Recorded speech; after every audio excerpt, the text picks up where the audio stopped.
Bharatiya Janata party को बातों में कोई नहीं हरा सकता। भारतीय जनता पार्टी को बातों में कोई नहीं हरा सकता है। और अगर भारतीय जनता पार्टी को खतरा नहीं दिख रहा है, जो पाकिस्तान के पीछे है वो अगर नहीं दिखाई दे रहा है और सरकार में रहते हुए नहीं दिख रहा है, तो कौन उन्हें दिखाए? जो देश हमारा बाजार छीन रहा है, जो देश हमारी सीमाओं का एनक्रोचमेंट कर रहा है। एक बहुत सिंपल सवाल मैंने पूछा था कि 2014 से पहले भारत देश की क्षेत्रफल क्या है और आज हमारे पास क्षेत्रफल क्या है।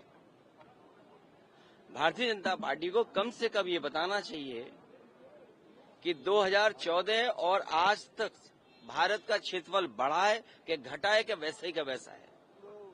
हमारी सीमाएं सुरक्षित हों, सीमाओं पर शांति हो, ये हम सब चाहते हैं।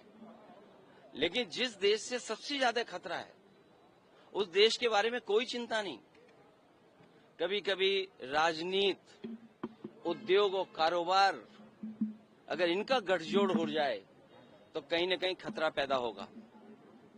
और जहां आत्मनिर्भर की बात थी कि हमारा देश आत्मनिर्भर हो, मैन्युफैक्चरिंग सेक्टर बढ़े, वहीं हम ट्रेडर कंट्री बन गए हों। आज सबसे ज्यादा ट्रेड डेफिसिट किसके साथ है? और अगर ट्रेड डेफिसिट जिस देश के साथ है जो समय समय पर अमीर के लिए तो आने दे रहा है चीजें, लेकिन अगर हमारे गरीब और किसान के लिए खाद चाहिए उसको नहीं आने दे रहा है, इस सवाल का जवाब कौन देगा? अखिलेश जी, आपने एक सवाल पूछा था कि टेररिस्ट जो मरे हैं वो कल ही क्यों मरे हैं। इस पर प्रधानमंत्री जी ने भी जवाब दिया। उन्होंने कहा 16 कोई सोमवार, सावन की सोमवार देखकर थोड़ी कोई टेररिस्ट को एनकाउंटर करता है। तो क्या आपको लगता है, आप you are satisfied with this answer? जो लोग इंजन जब टकराते हैं, डबल इंजन टकराए, ये तो उत्तर प्रदेश में चलती थी नीति ठोक दो। ये लोकसभा की नीति नहीं है ठोक दो। ठोक दो से मैं क्या समझूं? जो यूपी में हो रहा था वही होगा। पर क्रिमिनल्स और टेररिस्ट में कुछ तो डिफरेंस होता है अखिलेश जी, मतलब आपने इक्वेट जो यूपी से किया है। नहीं, ठोक दो किससे ये रिलेट हुआ है? अगर कोई ये बता सके कि ठोक दो किससे रिलेट हुआ है। ये 2014 से पहले और अगर ये बात टेररिस्ट मारे गए हैं तो फिर एक बार इंटेलिजेंस फेलियर हुआ है। क्या सरकार ये बताएगी कि बार बार आतंकवादी भारत की जमीन पर कैसे आ रहे हैं, हिंदुस्तान की जमीन पर कैसे पहुंच रहे हैं? इसका जवाब कौन देगा कि बार बार टेररिस्ट हमारी जमीन पर आ जा रहे हैं?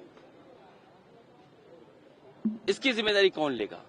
इंटेलिजेंस फेलियर हुआ, फेलियर किसकी वजह से हुआ? क्या किसी ने जिम्मेदारी ली? और फिर राफेल उड़े कि नहीं उड़े, मैं गिरने गिराने की बात नहीं कर रहा हूं।